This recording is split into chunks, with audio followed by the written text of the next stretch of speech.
It's not the Goodyear blimp. It must be phone season. What's that, librarian? Exempt what? Is your personal data becoming non-personal? Bruce weighs in. Yickety yak, one group says don't talk back. We have some of the littlest, biggest fans. All that and more, including your calls, coming up next.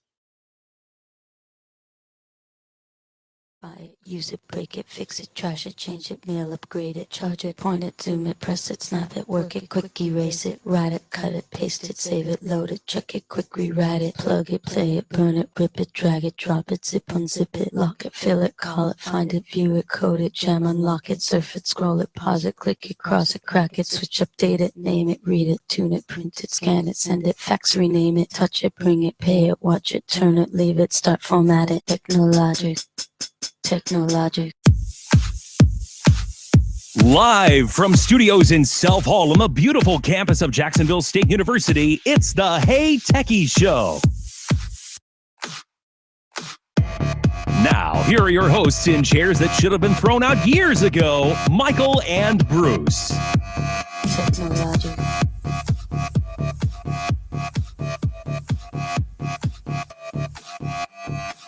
Well, how is everybody doing tonight? Don't have Bruce. Oh, I know why. Hold on, Bruce. He switched mics with me. That's what happened. But I'm doing fantastic. Glad to be back. In case you're wondering, this is the Hey Techies Show, and we are without our producer tonight. The guru. So it should be pretty rough. Yes. I promise you. I'm going to go ahead and promise you. We're out of our seats. We're rearranged, so it's going to be a little bit different. We're out of our comfort zone. Definitely out of our comfort zone. We're in the danger zone. In the danger zone. That's right. We extremely miss the guru tonight. Yes, I promise you. I mean, it is not the same. It's one of those you kind of take for granted how much work he does. I don't. Well, I can tell you that right now. I promise you, I do not take for granted how much the guru does. The running joke for us is I just kind of show up. So. Yeah, that's what my wife said. My wife said tonight, she said, you need to tell the talent he can't just show up tonight. He's going to do a little bit more than I don't know what to do. Well, I hope, Bruce and I hope you're having a great night tonight. We sure are. Yes, we are. And I don't know about you, Bruce, but like you were talking about before the show, man, tech. Oh, man, it's crazy. We could have a 6-hour show. Yeah, let's not. My mouth would be dry. Yeah, but I mean, man, there's so much to talk about, especially if you're not really keeping up with stuff that's going on in the Senate, which I know you are. Who isn't? Like you said in the little intro, blimps and phone companies, and right before the show, yes, John McAfee announcing he's running for president, and most of our people are saying, "Who's that?" Because I admit I don't even know who that is. Well, I mean, you recognize the name because of the McAfee antivirus. Oh yeah. Okay, I did. I didn't put that together. Yeah. I didn't know his first name, but I'm kind of interested. I guess in because his platform, so yeah, I'm gonna have to do some more research, and he's an interesting character. But as far as making a run for president, I mean, I would take him just as serious as the ones we've got running. So we still got a lot out, by the way. Yes. Well, it's not going to matter. They can't see me anyway. Yeah, they can't see you. So you get 2 hours. You're going to get 2 hours of Bruce's face and my voice on the previous show. Hangouts. The previous show was saying that we bring in all the money. Right. The lights, camera, action, it'll happen. So, we need to fire the guy that has not come in and changed the lights for us yet. No, apparently money doesn't talk, because we're sitting in the dark too. Oh, gracious. Well, I tell you, I want to I got a couple of about 6 minutes before we head to our first break, but I had the coolest thing happen today, and I put this out on Facebook and sort of said, hey, I'm going to lead the show off with this tonight. And what happened was I found out that we have the littlest, biggest fans. Coming into work today, I'm parking a spot over here at the university because I pick up a university vehicle. Anyway, long story short, a gentleman which I know, Greg, he stopped me. He had driven up. He said, yeah, I want you to come meet somebody. They want to meet you. And I said, okay, seriously, great. So I go over there, and he pulls out his precious daughter. Yeah. Mm-hmm. And her name is I know her name. It's not it's Elise. Sorry, apologize. It's one of those days. It's Elise. She also Yeah. has a sister, Ellie. Well, anyway, she wants to take a picture with the Hey Techies. Yeah. Yeah, he tells her what's going on is they'll listen to a different show in the morning sometimes, but they want to turn over and hear our promos Yeah. on WLJS. And she even gave me a line of the NPR line. Oh, wow. Of the news is coming up Yeah. next. She's sharp as a whip, man. I was impressed. But she said, "Are you Hey Techies?" And I said, "Yeah, I'm one of the Hey Techies." That's right. And anyway, she's just adorable. And so we took a picture. So we may put that on social media. I'm kind of weird about that with kids Yeah. putting stuff out there. So I don't know if we're going to do that or not, but it is the cutest thing. She has cute little pigtails. I'm assuming she's about 4 or so. I know her sister is, I think, is 8. So but they're fans. She's officially, unofficially our biggest little fan. Yeah, she is our littlest biggest fan. Littlest biggest fan. Yeah, That's awesome. It is. It's really cool. So she gave me a high five. Oh, and another thing, where I park my truck, they see it every day because she's being dropped off at a program we have here on campus. Anyway, long story short, she said that's the Hey Techies truck. So I guess her dad Greg knew I drove that truck, and he had told her that's the truck I drive. How about that? Anyway, it made my morning. I got to tell you, I was very humbled. Never too young to get interested in tech. No, which that makes me think. We had a listener ask us, yes, how did we get into, I guess, this line of work? And I would really want the guru to be here, and he can maybe follow up next week with how he got started. But how did you get started in this industry? Well, it's a long story. It started in Tibet. I made my way over to. No, I'm just kidding. Seriously though, I would have to say at a very early age, I loved anything technology, and it started out in audio. I fell in love with doing anything at my church, anything that had related to sound systems. I thought that was the coolest thing. I wanted to learn everything I could about it. Yeah. In our church currently that I'm at now, almost 30 years ago, I installed the audio sound system that's in there, from scratch. Putting a date on you. Yeah, that's true. I am getting older. So, no, I said that wrong. I apologize. Let me step back. 17 years ago. The church is 30 years, but 17 years ago we built a new building in 98. Okay. That's it.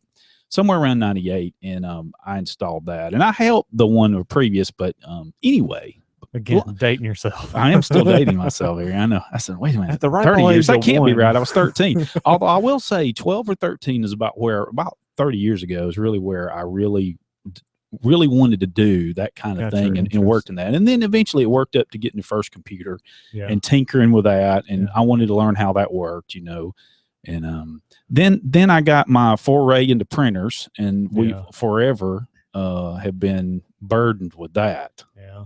So, well, and then I got a job at the audiovisual department here, and then later got a job in the IT department. It's just sort of developed over a period of time, learning a lot of things from a lot of people. Yeah. I don't try to push smart people away, people that know things intelligent. I try to bring them near me. Yeah. Sometimes we've had administrators, and I'm not talking about here, I'm talking about just an administrator in general that wants the dumbest people around them. They look like the smartest person in the room. Well, it really doesn't turn out too well. No. You find out how ignorant someone really is. Yeah. So I've tried to do the very opposite.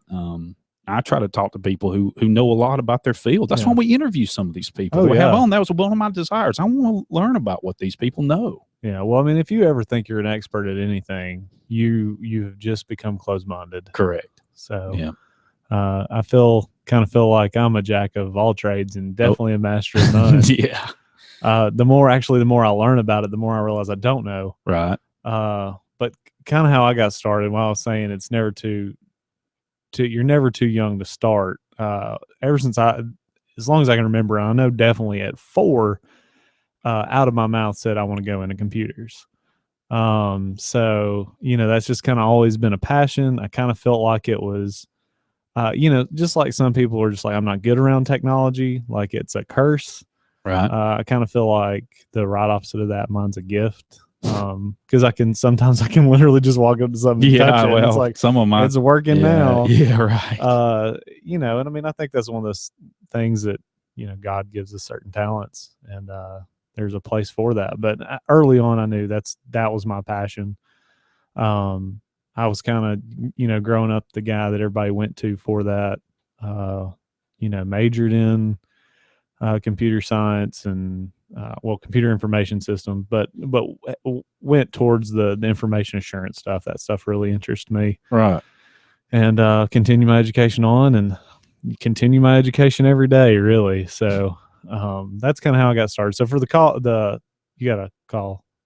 Okay. The caller that asked that, that's kind of how I got started into this industry. So, but as we were saying earlier, man, tons of stuff going on in tech news. One of the biggest, I guess we could say the biggest, funniest things was about the blimp today taking off. I think it was in Pennsylvania. Trying to find, like I said, there is a ton of stories. So I'm trying to find that one, but and still going through my McAfee running for president. It was just kind of blew me away that was even come up. But there was a military blimp floating aimlessly over Pennsylvania. It's part of a $2.7 billion program, and each one of the blimps cost like 180 million a piece, I think, to build. But the cables snapped, and they had actually talked about what would happen if that ever did happen, and they assured people, oh, we've got these measures in place to do this. So today they've been chasing a blimp across the state, and we're encouraging people using social media to if something, if they did see it, to call 911. But they were saying there's a 6,700 foot tether attached to it, and they reported that it actually took out some power lines, and but apparently all is safe, and we can talk more about it later. So very funny. Y'all hang on, we got a call. When we come back, if I got this fixed up right, be right back. Tech questions? We have answers. Give us a call, 256-782-5600.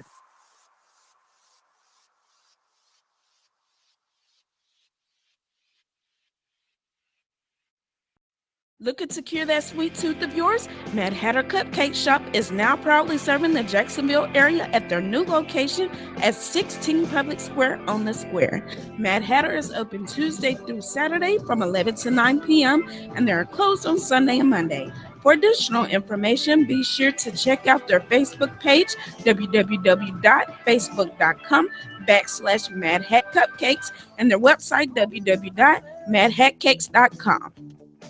Gamecock Outfitters, located on the square at 109 Ladica Street in Jacksonville, provides customers with outdoor apparel and gear.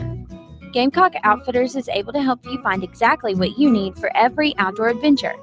Gamecock Outfitters is open Tuesday through Friday from 10 o'clock to 5:30 and Saturday from 10 o'clock to 5 o'clock.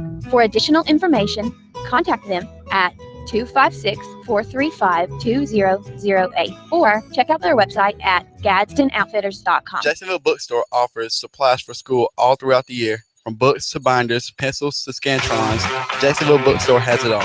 They are open Monday through Saturday with convenient hours and location on 302 Mountain Street Northwest in Jacksonville. To find out more, like them on Facebook or call 256-435-7407. Jacksonville Bookstore, a proud patron of WLJS. Jacksonville Tan is a proud patron of WLJS, serving Jacksonville and surrounding areas since 1987. At their location at 115 Francis Street East, next to Walgreens. Jacksonville Tan knows a thing or two about healthy glow, offering 16 tanning beds and virtually no wait times. A great tan is never out of the question. For more info, call them at 256-435-1770. Gamecock Auto Spa, a part of the Extreme Auto Spa family of car washes located at 1011 Pelham Road South in Jacksonville, is ready to clean your car and get it back to looking like new. Gamecock Auto Spa offers different washes with a foam bath, tire cleaner, clear coat sealer, wheel cleaner, and much more at affordable prices. JSU students, military, and senior citizens receive a special deal with a valid ID. For more information, the number is 256-403-0905. Gamecock Auto Spa, a proud patron of WLJS.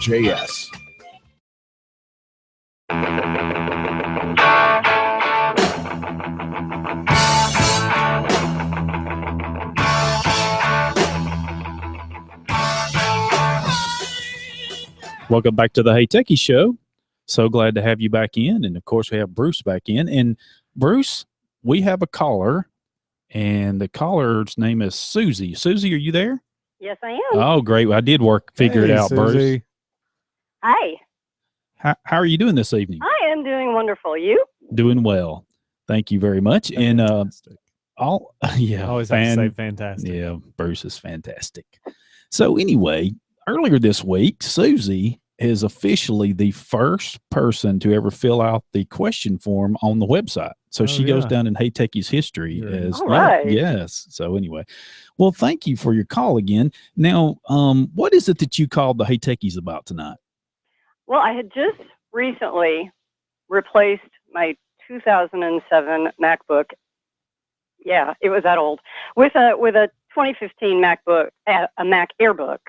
And I'm curious, is it really still true that Macs don't need virus protection or any internet security at all? Well, we need the guru here to debate with well, me. I did ask the guru about this actually, and he doesn't think they do in general rule. He just, and I tell you one reason why that he thinks that is because that if you don't change any of the security features, okay, Susie? Okay. Meaning that you don't go in and change that you can go do different apps than Apple is already approved or external type products install.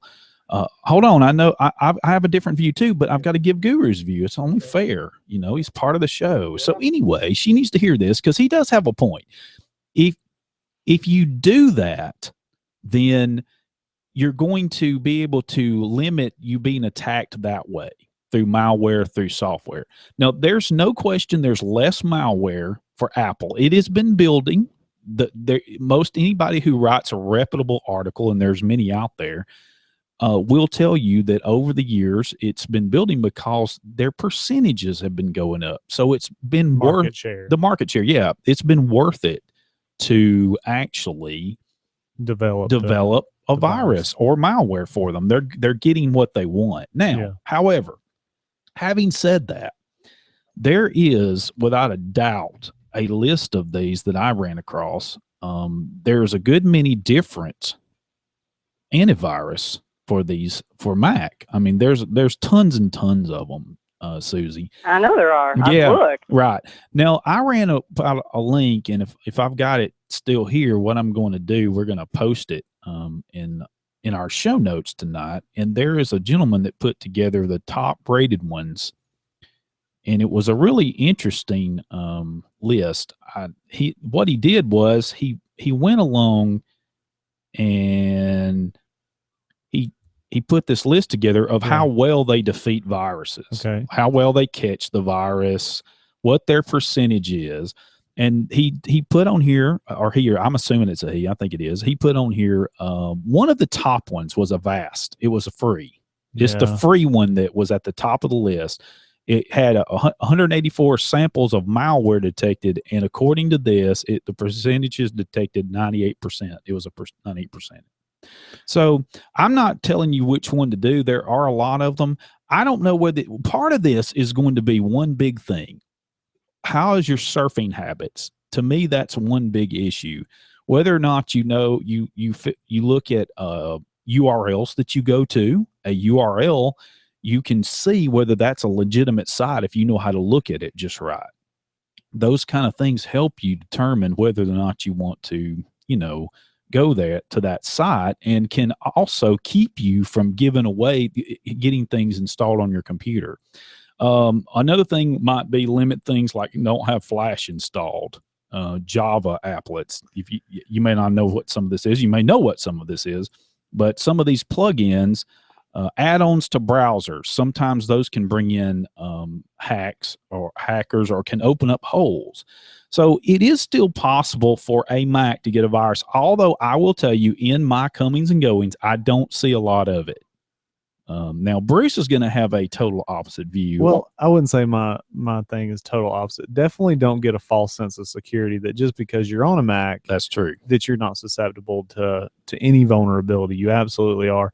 Because if you go in with that false sense of security, you'll start to install things thinking, oh, I'm safe. Oh, I'm safe. And this is the same thing with Windows. The more stuff you install, the more you're opening yourself up, because you're installing stuff that someone else has created. When it comes to antivirus stuff, and we're not paid for anything. Right. My go-to is Trend Micro and Bitdefender. Those were on the list as well. And those would be the first two I would look at. And as far as with Macs getting viruses, as they gain market share, and popularity, they definitely will get more and more.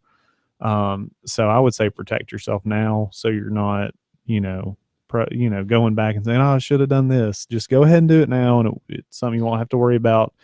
And as these are being developed, these companies are researching and trying to keep them from happening. But I mean, there's definitely vulnerabilities. This stuff is made by humans, so it's not going to be perfect. Anything you go with, even if you go strictly Linux, you're still vulnerable. Everybody, you always read on message boards when you get into the argument of this, and everybody's like, oh, PC and then Mac and blah, blah, blah. And then one person says, well, I just installed Linux and forgot all about it. That's still not a solution. So definitely install it. Those would be my two recommendations to go with. And as far as some of it's just, educating yourself on what to look for, so you don't fall into clicking on things that you shouldn't. Now, Susie, what's been your experience with using other Macs that you've had? Well, on my older Mac, I actually had Trend Micro on it, but now that they've updated Trend Micro, it won't work on my older Mac anymore. So that one's totally unprotected now. And I said, okay, I'm not going to use this. I'm going to buy a new one, which is probably something I should have done 2 or 3 years ago anyway. So you're just telling me I should basically keep with the Trend Micro, which is what I was using. Yeah, I mean, if that's something you're comfortable with, and being a previous customer, usually they'll send you coupons to get things at a discounted rate. But yeah, either that one or Bitdefender. And we'll actually talk later in the show. It won't be directly related to Mac antivirus, but we'll talk about antivirus scores later, and how actually Windows, their native one, has actually scored really well lately. And this is for personal, not enterprise use, where in the past they haven't even scored well enough to even show up on the scoreboard. Yeah. So it's definitely, and one of those things too, don't get caught up in the marketing whenever you Google this stuff or Bing it or whatever term you want to use. Right, I know what you're saying. Whenever you search for it, don't just get caught up in, PC Mag, rated us number 1, or this person rated us number 1. Oh, I went to a lot of different websites, and looked in a lot of different places. And the one comment that really disturbed me the most was the gentleman who wrote that most virus protection is reactionary. Something comes out and the people write something to patch it, and you were vulnerable until they wrote the patch, and you downloaded it onto your computer. And I thought, Lord, you're telling me I shouldn't even lock my door. Well, some of that's actually true. Yeah. I cannot, there's 0 day, and there's a lot of things like that that's absolutely no doubt. And that's why I go back to surfing habits. We cover this on the show probably as much as we cover any other subject, because one reason is we care about our listeners. That's the first thing.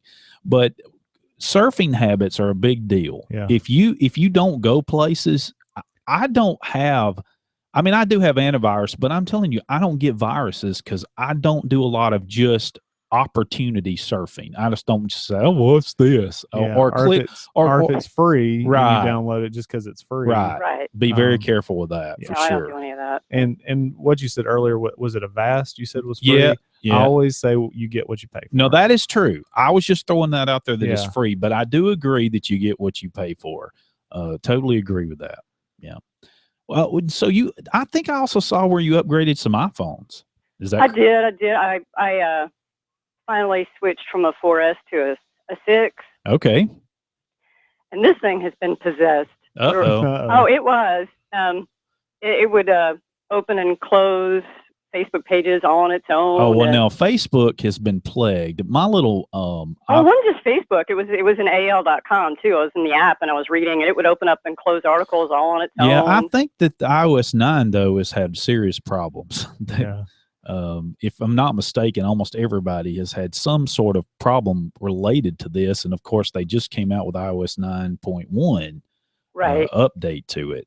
Actually, it's a couple of updates now. There was a point release, and now there's a 1.1 release. So, yeah, and they're getting really nasty about that because I kept getting reminders: you need to update, you need to update, you need to update. And I was like, I was always the one who never updated on day one. I always waited 2 or 3 weeks for all the bugs to get worked out before I'd update it. I was like, why do you keep sending me these reminders? But now, did your phone ship with iOS 9? If you got a recent one, no, it didn't. I had to update it to iOS 9. Okay, all right.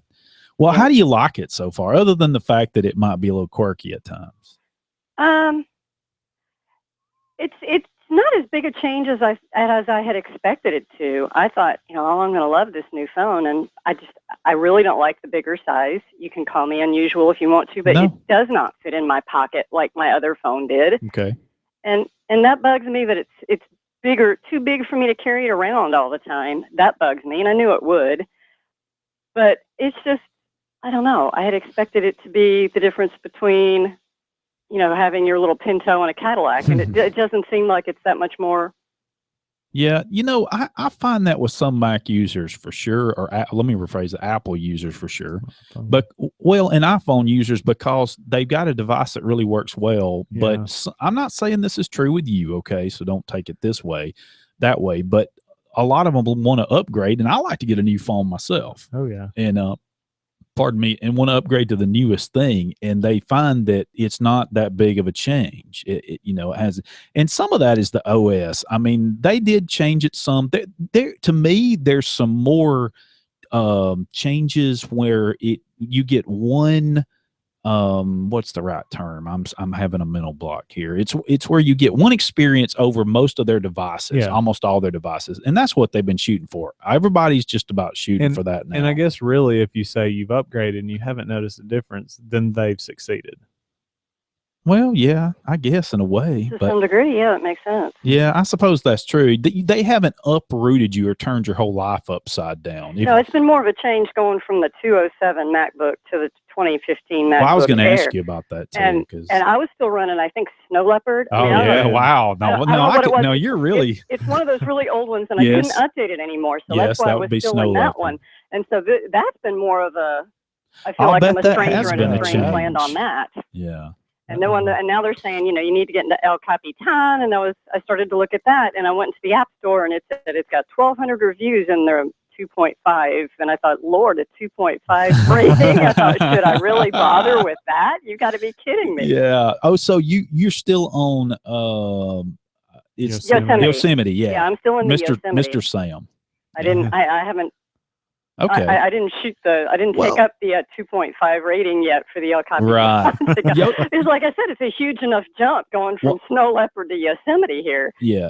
Yeah, right. You're right. And in our show notes, we're going to put on there, there's a link where you can go out and see, if you haven't, you may have already, but Apple on their website will show you the differences, the changes, the improvements. Of course, they're polishing it up a little bit. Yeah. But it's so different from what I was with Snow Leopard. I mean, it's... Oh, yeah. Absolutely. Huge. Yeah. It's enormous. Yeah. Let me get used to one before I swap to the... No, that's what I was thinking. I may want to get... I don't know if I want to get used to this Yosemite, or if I just want to go ahead and jump in El Capitan and then I don't have to worry.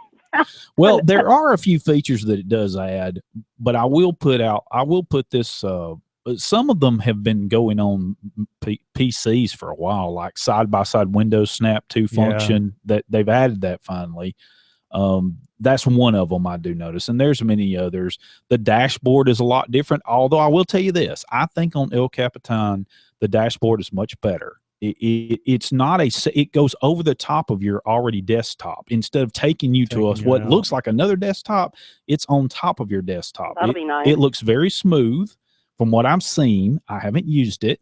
Don't have a machine that's installed it, but I actually think you may like it. I don't know. I can't speak the for dashboards you. annoyed me in my old one. So Yeah, maybe I'll right. like it. And it's basically like organizing your windows all at once. It just shows you everything at once in little squares, whatever. It's all evened out, separated with space, and then you can click on one. So it's actually a good idea. It's not I feel like they did that in the past. Yeah, but it wasn't as done as well. It took you to pretty much another, like a separate. You could. You had to swipe to get there. Yeah, you had to swipe to get there. It was a little bit different. Maybe it's Linux. I'm thinking. I feel like I've used that before. It's not really like a separate desktop. Now it feels like it's on top of your desktop, and you can see your desktop behind it. You'd have to see it, but Gotcha. but I think it is a better way of doing it. I think people who use it probably like it. But, jumping on to what you said, we talked about it last week about not jumping too soon on any ship. Or the install, you kind of course, me and Bruce like to jump on ahead and see what's coming up. We experience the pain. Yeah, that's right. Experience the pain sometimes, but and that's fun too. But now when you're doing something in production, you got to be very careful. Absolutely. Yeah. Well, Susie, I got another question for, if you don't mind. Sure. How did you hear about our show? We're trying to. I'm a huge NPR, so I've been listening to LJS ever since I moved to Alabama. All right. So you used to listen to maybe Undercurrents at our time slot, or you just heard that we have a show on at this time? Oh, I just heard your little during a one of our promos. During great. Well, we're trying to gather information about how we can better, promote ourselves and our show and that kind of thing. So I was just trying Morning edition. Morning edition. Okay, so that's where I've caught most of it, is morning edition. Okay, well, great. Well, do you have another question, or is that pretty much it? Gosh, I'm sure that I could probably think of something if I wanted to, but that's okay. Yeah. Well, we really appreciate your call tonight. You can call in any Thursday that we're on the air. That's right. Absolutely. So I'll spread the word. Yeah, we appreciate that. Thank you so much. Oh, you're welcome. I appreciate you taking my call. All right. Well, you have a good evening. You too. All right. Bye-bye. Yeah, I've always kind of wondered, because throughout the week we hear people saying, "Oh yeah, I listen to that show," and I'm like, "How have people heard of this?" Because before I listened to NPR, I loved NPR, still listen to it, and just didn't think a whole lot of other people listened to the same thing I did. Everybody else was listening to the big stations out of Birmingham, and a lot of people don't realize we have a good piece of gold right here in town. Yeah, absolutely. I've had several people tell me they enjoy the show. Yeah. And now we've got the littlest, biggest fan. Yes, absolutely. I mean, good grief, so. Well, the whole antivirus thing, man, I wish Guru was here. That way, I think he would kind of balance out the opinion. So listen for his opinion next week. If he's going to be back next week, I think he will be. Because I would like, he definitely uses Apple products more than I do. Right. But like I said, those are my two go-to as far as recommending, and those can definitely change. And Windows machines too. You can they have those for all the products. Yeah. But I mean, I will, if Trend Micro starts to slack, which I felt like they did there for a little while, that's the reason why I started looking at Bitdefender and a few others. But I feel like they're becoming a solid player again. So I don't shy away from recommending them like I would a couple years ago. Okay. Which, while we're on that, yes, and somewhere in this pile of stories, because man, I'm telling you so much. But for years, like we were talking about earlier, Microsoft's antivirus has been pretty sad. That it didn't even score. It was almost the standard. Yep. Like, this is the worst. If you can't beat the worst, then why do you even have a product? Right. By the way, real quick, yep, we forgot to do something. I forgot to do something. 256-782-5600 if you want to call. We keep saying call it. 256. Hey, call us. 782-5600. Yeah, I know. 256-782-5600. Okay. So yeah, so actually this last test that they've done, because they kind of scored on different levels, AAA, AA, A, B, and C, and for the first time, Microsoft managed to get a AAA certification.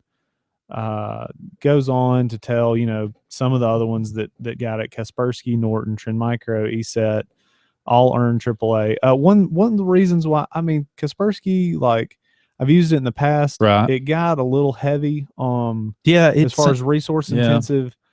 I've read that a lot. People talking about that, And in forums. with kind of the way the stuff's going with the relations between us and Russia, you Yeah. just know that they're a Russian company. Yes.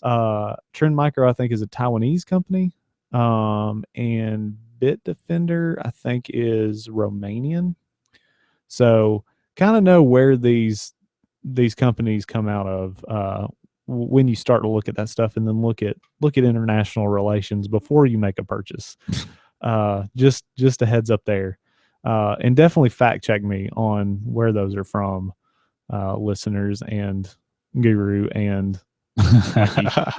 So just from the best of my memory. But so anyways, it's interesting to note that the native, comes with Microsoft, has scored a AAA rating, but know that their enterprise level antivirus did not fare as well. So the way the score is kind of tallied, it accounts false positives. It takes in to account if it stops it before it runs, while it runs, keeps it from spreading. I'm trying to think what else. Just, and the way they score it is if it does one thing, they give it a point. If it lets something through, maybe -3 points. In the past, Microsoft has frequently wound up with a below zero total. So they've scored much better this go round. So I'll be honest, on my home computers, except for like my main one, because it was just one of those things I had to put Bitdefender on it to test it before I recommended it. Other than that, I don't use antivirus, but it's because I'm very careful about where I go, what I download. Right. And another thing, and I'm pretty sure you can use this, I don't see why you couldn't use it on Mac. If you ever download anything that you're not sure about, use Virus Total. Yeah. And you can upload the file. There's actually plugins where you can just natively, right click and say upload, and it will give you a report. It goes through a ton of antiviruses. I really need to look and see about how you can donate to Virus Total, because I use it a good bit. So, it'll do files and URLs. So definitely use it. Let me see about their community. I'm kind of curious now that we're talking about it. I've never considered donating to it. Oh, here we go. Don't let the donations begin. I'm not sure exactly how but it goes through quite a few, and it's kind of, it builds how many it tells you these found them. So Virus Total. Yeah, Virus Total. So I'll have to during the break do a little more research and come up with the answer for that. But yeah, I still think it's interesting that people that have always knocked, at least for home use, right, the home version exactly of Windows antivirus is gotten a good score. So well, now I'm assuming that's just the Defender product, right? Yeah. Is that what they're still calling it? If I'm not, I think that's right. It's still called Defender. I don't know. Yeah, I think I never use it. Yeah, I know. And that was kind of one of the things. Like you really for a while they had one, Security Essentials, which I did Yes. use, and actually, ironically, it's still on this machine, this Windows 7 machine. But they don't even. I mean, you can't even install it anymore. I don't think so. Anyway. Is it maybe it's just Microsoft? No, because that's their enterprise is the center endpoint protection, system center endpoint protection. So it did not score well. It actually tanked. I don't even think it received a score any of the letters. So if you're an enterprise, think about upgrading. Hey Techies Show, we'll be right back. Don't go anywhere. There's more in the queue lined up just for you.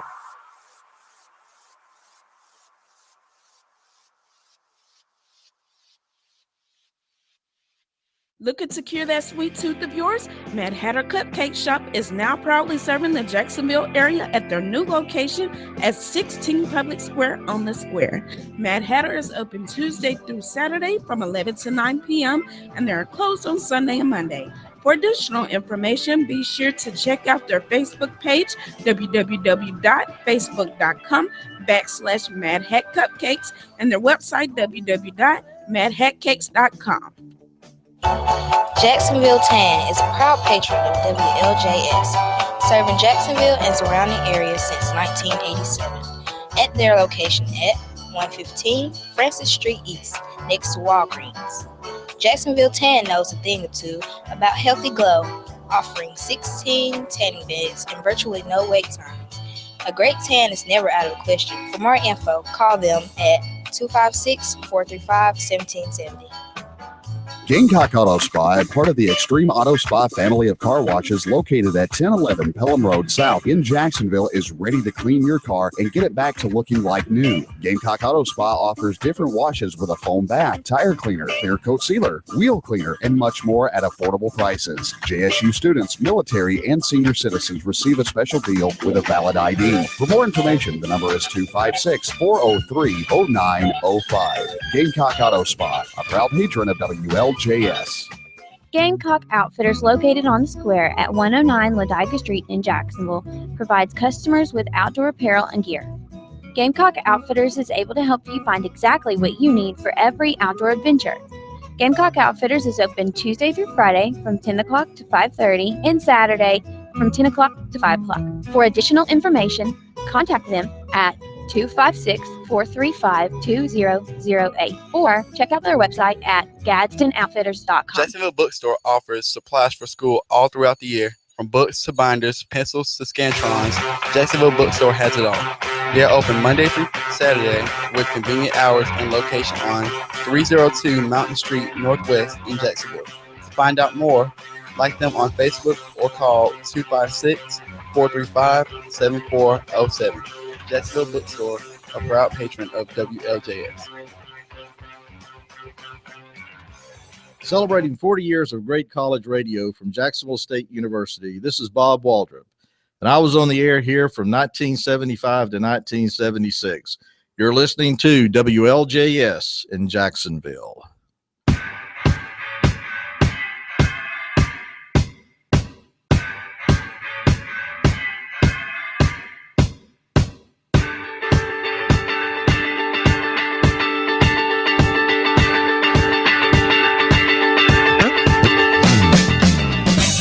Welcome back to the Hey Techies Show. So glad to have you in with us tonight. Absolutely. And did you find anything out while we were in the break? So I couldn't find anything as far as donating to them because they use a lot of open source antivirus anyway that are free. So I guess they'd rather you just donate to them because they kind of just consolidate all of them into one and kind of just, okay. It's a script that runs through all of those for you. So yeah, I don't know. Couldn't really find an answer in time. So that's okay. Just look at their list and donate and know that it's really kind of say they have 52 that they run through and 4 of them show, well, hey, we've gotten some bad signatures, but the other are just kind of like, this is fine.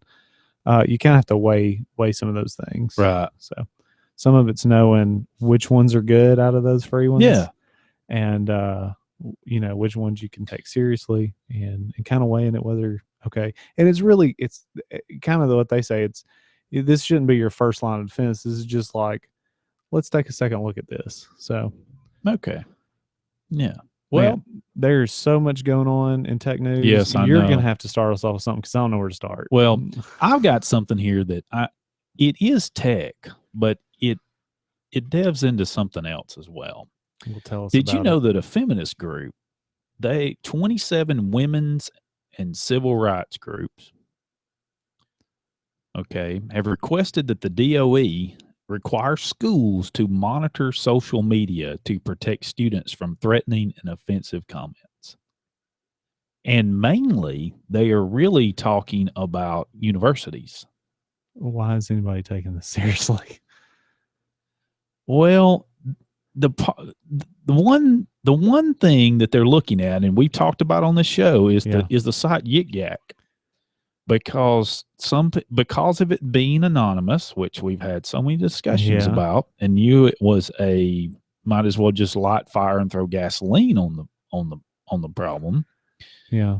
So what's happening is women, or at least they're saying it's women. I'm sure there could be different individuals are being attacked or harassed, what have you, on Yik Yak. Yeah.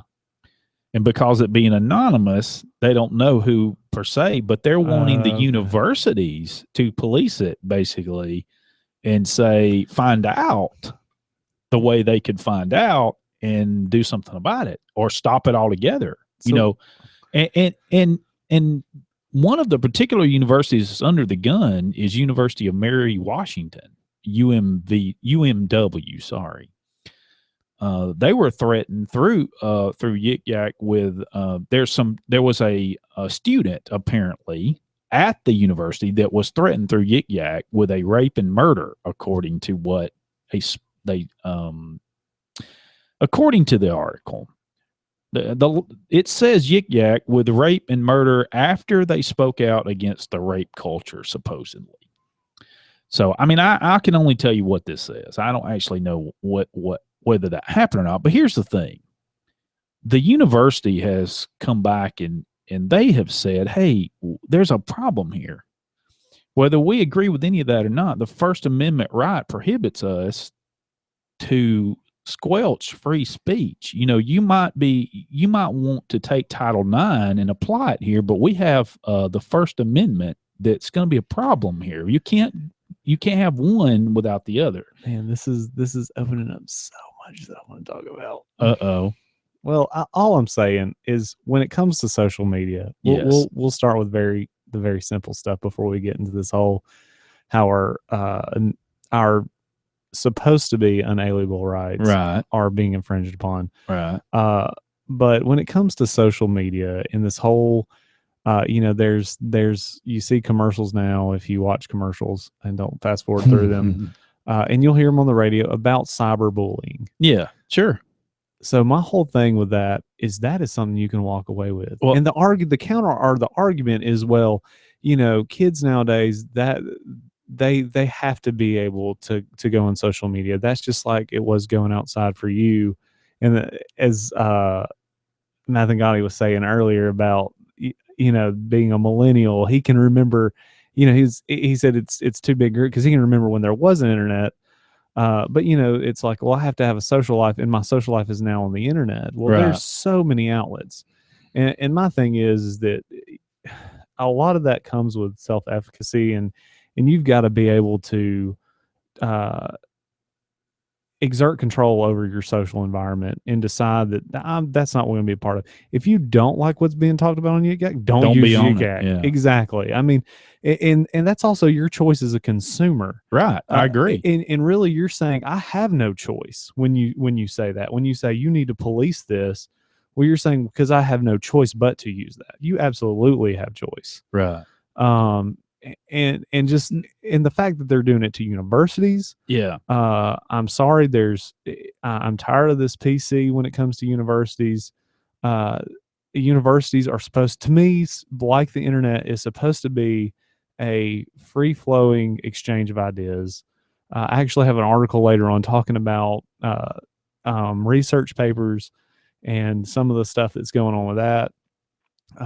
It's just so much stuff, because then you get into as far as policing the internet and the stuff that's going on with CISA right now. Right. It's pretty much just PIPA and SOPA and whatever other thing acronym they can come up with to bring it back. And I mean, and the stuff with going on with the NSA, it's just, man, we are giving up our right. We're saying it is okay to just ignore the Constitution. Correct. And it just bothers me. Well, and what blows my mind is, and I really want to tell the story about the antivirus stuff, but we've kind of already got past that. We can go back to it. Yeah, we can go back to it later if we have time. But telling my students about some of the stuff that was that these are the repercussions of what can happen with this. And the fact that most of them didn't even know this was even going on, it just blew their mind. Right. And just the look on their face was like, whoa, these are serious consequences. It's like they had just been told everything's going to be okay. Like, look away, Yeah. move along, Yeah. keep the status quo. And it just that, man, rude awakening for some people. And that's one thing I think we try to do on this show is bring some technology awareness, because Right. I don't think there's enough of it. Yeah, that's true. I agree. So if you don't like it, don't use it. Well, I agree with that. Now, to address K through 12 in a way, since we need to do that, there is, pardon me, certainly they have the right to block that at the school. I mean, they wouldn't want it in a K-12 well, I mean, environment. that's part of that. I mean, that the stuff that comes with that's part of the yeah, what was I know the acronym, the Child Protective Internet, whatever. Yeah. I'll look it up. And certainly we are it's important to know that we are totally against anybody. And I don't mean against, but we disagree with bullying in any sense, by the way. But here's the thing. You do need to know how to deal with it. You can't just throw up your hands and say, well, you stop it. Well, that's a problem, because then it gets to be, well, how do you stop it? Well, do I want to do that? Do I want to do this? And then it almost seems like nothing gets done. It just sits there because everybody's afraid to do something to one person or the other to stop the bullying.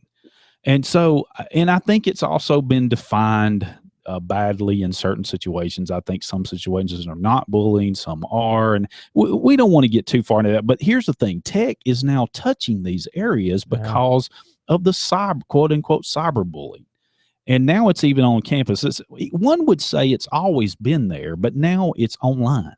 Yeah. So another thing, I don't care how anonymous this stuff claims to be. We know that if your IP address traverses servers, your information, it's on there. That is baloney. Yeah, if you trust me, if you're listening to this show and you get on there, it's not anonymous. If you put something on there, eventually somebody's going to be able to figure it out. Exactly. They're smart people that work with this stuff, and they have extremely great tools. And trust me, it can be figured out.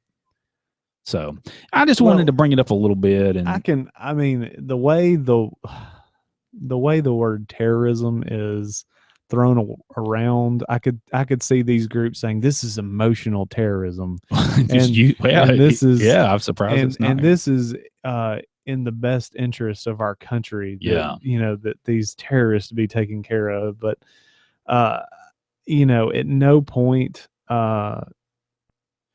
point should anyone's security trump someone else's liberty. Yeah, I guess I can see that. Yeah, I understand what you're saying. But so anyway. I really think we're tearing things up that we don't realize we're tearing up, right, by saying these things. Exactly. Well, you had something I thought that went along with the security. I mean, you've got a lot of security stuff. Well, you always do. Yeah, of course, we got 3 minutes here. Yeah, I don't know how much we can cover in 3 minutes.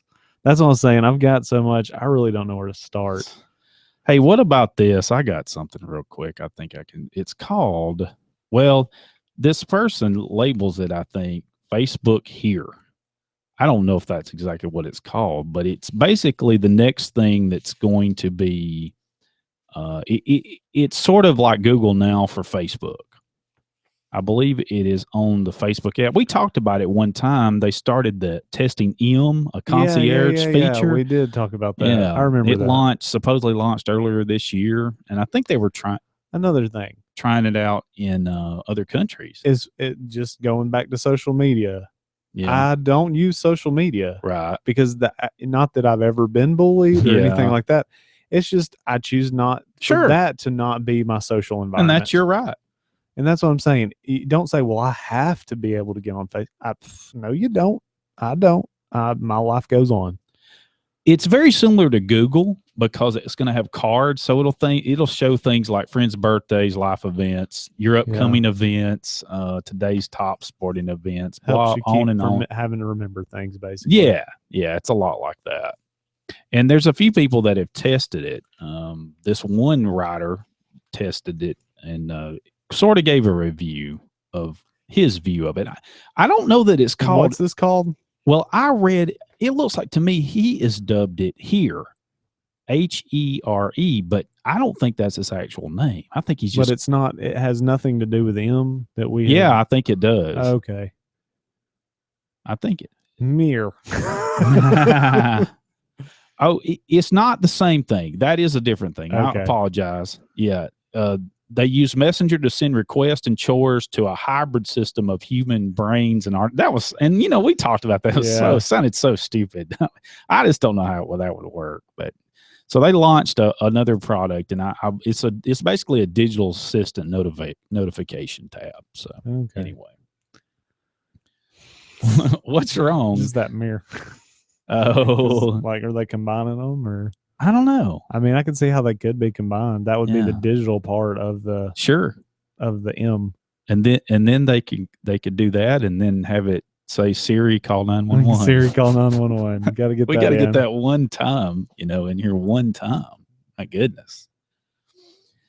Well, we've got another hour coming up. Absolutely. Oh man, and I hadn't even gotten started. Yeah, I know. I'm gonna have to let you take over the whole show when we come back. Man, there's a stack. Like I said, I don't know where to get started because there's so much. You kind of got to push me along through this, and we've got tons of segments coming up that we've got to get through. Yeah, well, you never know. We might have to blow them off tonight. You never know.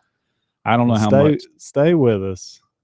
Yeah, for our number dose. The Hey Techies Show rolls along. Be right back. Don't go anywhere.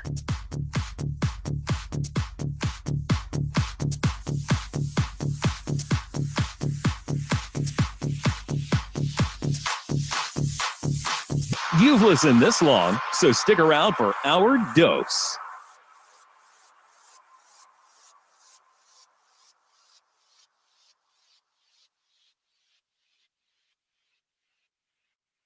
Technologic. From NPR News in Washington, I'm Jack Speer. The White House says it is reasonably confident the Senate will pass a 2-year budget agreement that lifts the threat of a government shutdown and default on the federal debt. NPR's Scott Horsley reports a Senate vote could come in the wee hours of this morning. The budget agreement would boost federal spending over the next 2 years by more than $100 billion, while preventing big benefit cuts and premium hikes for recipients of disability payments and Medicare. The measure passed the House by a wide margin Wednesday, though many conservative Republicans voted against it. White House spokesman Josh Earnest says the administration is not taking Senate passage for granted. A substantial bipartisan majority in the House did believe that it was in the best interest of the country, and we're hopeful that a bipartisan majority in the Senate will conclude the same thing. Outgoing House Speaker John Boehner helped broker the deal as a way to provide some fiscal breathing room for his successor, Paul Ryan. Scott Horsley, NPR News. The White House. Added pollution from Volkswagen diesels that cheated on emissions tests will directly contribute to 60 premature deaths in the U.S. That's a conclusion of an MIT-led study. NPR's John Itzty has more. The study concludes that 60 people will die 10 to 20 years prematurely from respiratory and cardiac conditions because of the excess air pollution. The study also estimates that if all 482,000 vehicles in the U.S. are fixed by the end of 2016, as many as 130 additional deaths could be avoided. The researchers from both MIT and Harvard reached their conclusions using a West Virginia University estimate that the VW diesels emit 40 times the allowable amount of nitrogen oxide, a component of smog. The researchers put the excess health expenditures due to the added pollution at $450 million. John Itzty, NPR News, Washington. The Fort Lauderdale Airport has partially reopened after a plane caught fire there just before takeoff. Officials confirming one of 2 runways at the airport reopened earlier this afternoon. Following the incident, left 15 people injured, including one who suffered burns. Mike Jackals is a spokesman of the Broward County Fire Rescue and describes how his crews handled the situation. Our units deployed foam, firefighting foam, chemical agent to extinguish the fire. The plane was a Dynamic Airways Boeing 767 bound for Venezuela with 110 passengers on board. The plane's left engine caught fire just as the jet was taxiing for takeoff. Talk of a possible merger involving pharmaceutical company Pfizer and Allergan, whose products include Botox, though both sides say talks are in the preliminary stages with no guarantee of a deal. Purchase of Allergan with a market value of more than $113 billion would be the biggest deal in a long line of Pfizer acquisitions. On Wall Street, the Dow dropped 23 points to end the session at 17,755. The Nasdaq closed down 21 points. This is NPR. Technologic. Technologic.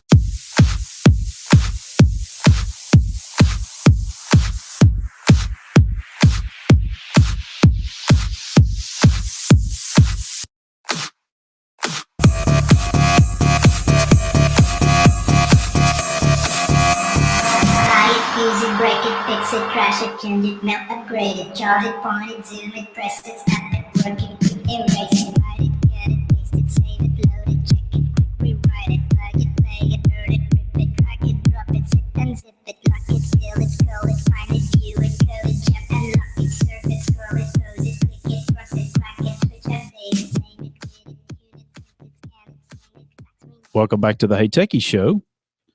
So glad to have you back for our number dose. So Bruce in the break was talking about how he just has so much he doesn't know what you do have a good bit. I noticed it might have been a few more than normal that you bring to the show. Yeah, it was a good bit. Did you see where Microsoft? Oh, now he's got it. See, he's been telling me about his headset was too low now. I mean, We're too good. high. Now We're they're good. too low. Well, I got used to it being so loud. Did you hear about Microsoft is going to lay out about 1,000 more employees? No, I according did not to hear a about report. this. How about that? Why are they laying off so many The people? cutbacks are in addition to an earlier moves to eliminate about 7,800 jobs as a part of an effort to revamp the former Nokia Oh yeah, business. that makes sense. Yeah, That handset makes sense. business. Andrew Ware will be upset about that. Yes. Well, I guess the people that definitely need that job Oh well, yeah, is going to be upset they'll be about upset. that. And also, Microsoft their earnings have been climbing, and most of it apparently has been from the strong growth in their cloud computing. In Azure booting this up. Yeah. So, the online cloud computing, and we've talked about this many times, it's a huge thing, and it's definitely a big part of the industry now. Oh yeah. I mean, and everybody's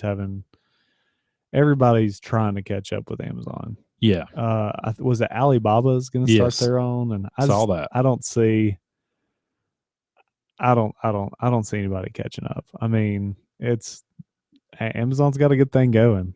So Yeah.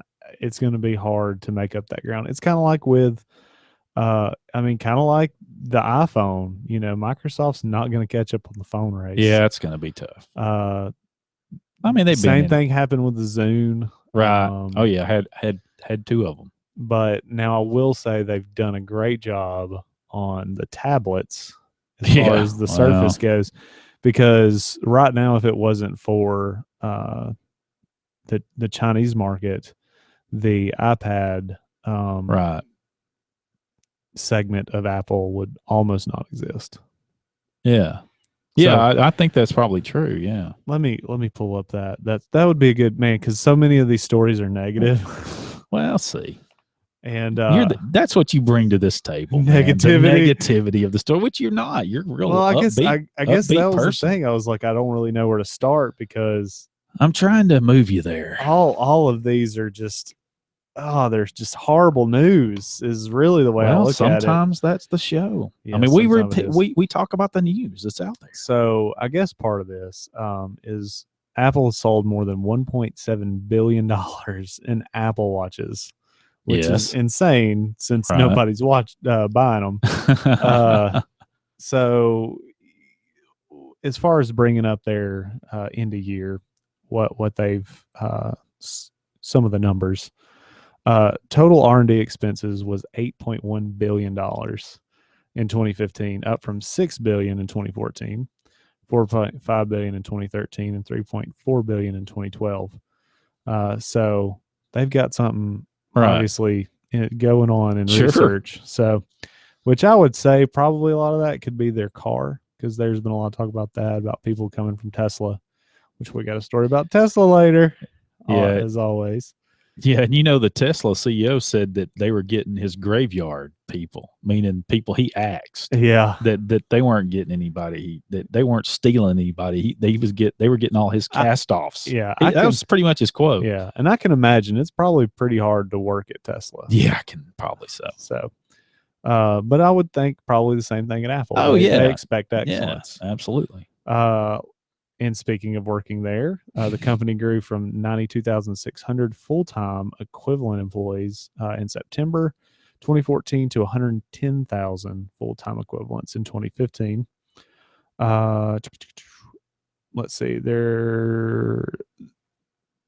Apple's iPhone sales, it's always been rumored that that's pretty much what they're dependent on. Yep. And Apple felt obligated to and add this warning to its disclosures. The company generates a majority of its net sales from a single product, and a decline in demand for that product would significantly impact quarterly net sales. So a lot of this is, news to their investors. Let's see, Apple. They're in the crosshairs of the European Union's investigation over tax breaks that Ireland gave them. They had to disclose that time frame in questions is 10 years, and the amount that they were given could be material, is their quote. Last year, their office space grew from 19.7 million square feet to 25.6 million square feet. This article states that they're guessing that does not include the new Apple Campus 2, but that wasn't clearly defined. Apple has now paid $32.9 billion in dividends over the past 3 years. The $11.4 billion in dividends last year is more than the annual budget of 16 U.S. states. The last 3 years of dividends could have covered Alabama's $28.5 billion annual state budget in 2014. Good grief, yeah. Apple has also spent $104 billion buying back stock, out of a total of $140 billion it is authorized by its board to spend. So just $36 billion short of using it all up.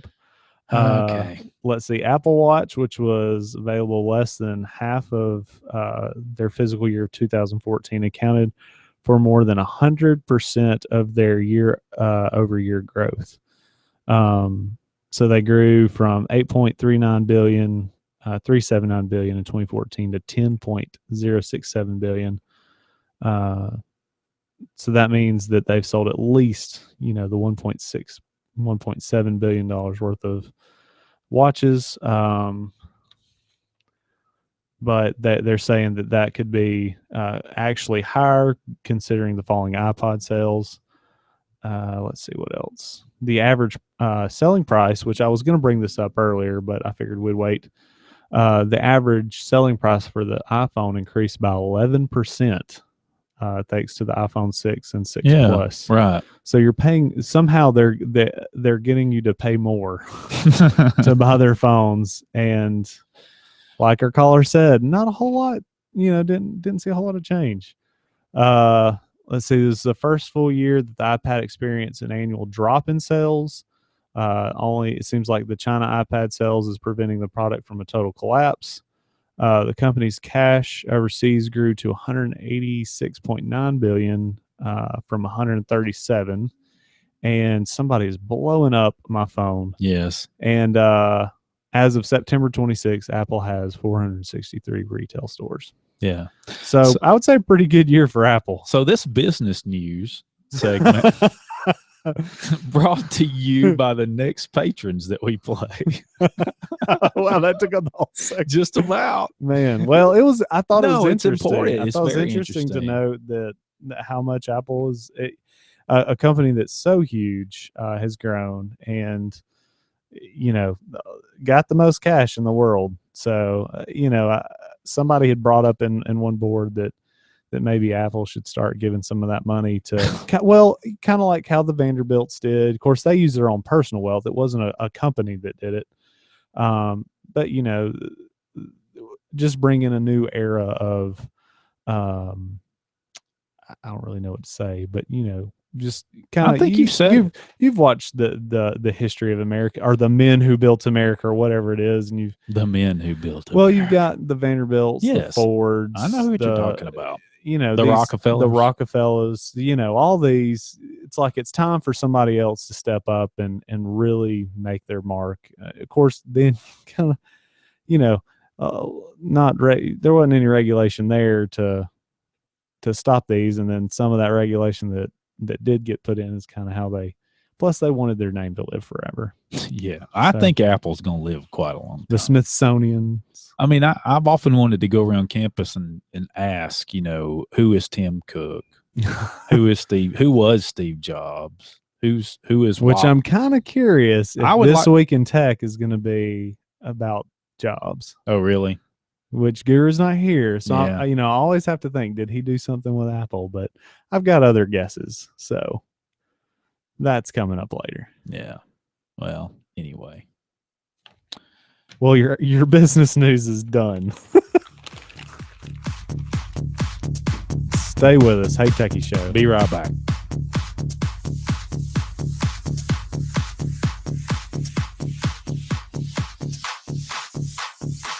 If you just found our show, don't touch that dial. There's more Hey Techies Show right after this much-earned break. Jacksonville Tan is a proud patron of WLJS, serving Jacksonville and surrounding areas since 1987.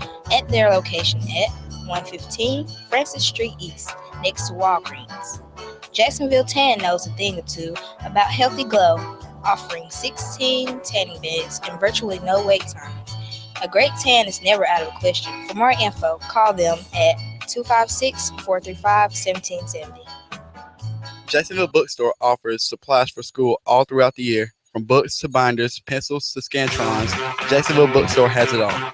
They are open Monday through Saturday with convenient hours and location on 302 Mountain Street Northwest in Jacksonville. To find out more, like them on Facebook or call 256-435-7407. Jacksonville Bookstore, a proud patron of WLJS. Gamecock Auto Spa, a part of the Extreme Auto Spa family of car washes located at 1011 Pelham Road South in Jacksonville, is ready to clean your car and get it back to looking like new. Gamecock Auto Spa offers different washes with a foam bath, tire cleaner, clear coat sealer, wheel cleaner, and much more at affordable prices. JSU students, military, and senior citizens receive a special deal with a valid ID. For more information, the number is 256-403-0905. Gamecock Auto Spa, a proud patron of WLJS. Looking to cure that sweet tooth of yours? Mad Hatter Cupcake Shop is now proudly serving the Jacksonville area at their new location at 16 Public Square on the Square. Mad Hatter is open Tuesday through Saturday from 11 to 9 p.m. and they are closed on Sunday and Monday. For additional information, be sure to check out their Facebook page, www.facebook.com/Mad Hat Cupcakes, and their website, www.madhatcakes.com. Gamecock Outfitters, located on the Square at 109 Ladica Street in Jacksonville, provides customers with outdoor apparel and gear. Gamecock Outfitters is able to help you find exactly what you need for every outdoor adventure. Gamecock Outfitters is open Tuesday through Friday from 10 o'clock to 5:30 and Saturday from 10 o'clock to 5 o'clock. For additional information, contact them at 256-435-2008 or check out their website at GadsdenOutfitters.com. Celebrating 40 years of college radio from Jacksonville State University. This is Billy the Pharaoh Ramsey of the Midweek Metal Fest, and I was here from 2008 to 2013. You're listening to WLJS in Jacksonville.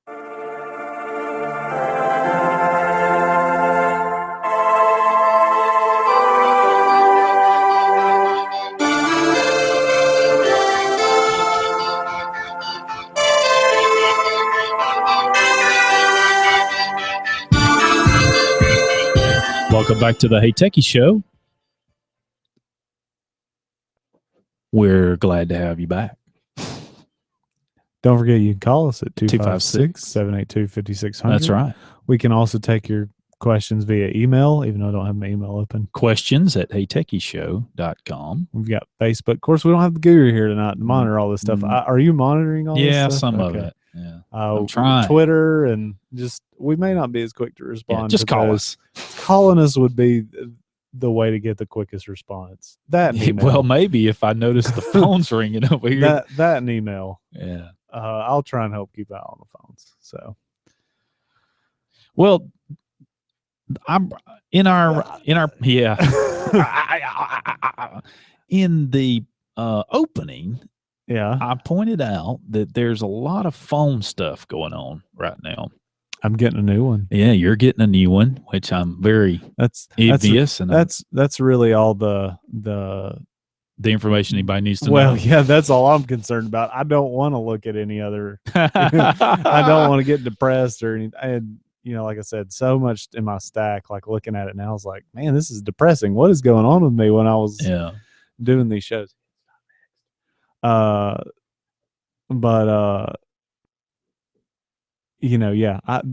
phone's the only one I'm concerned about. So, well, I can understand that. And I like I said, I'm leaving HTC with a heavy heart. Yeah.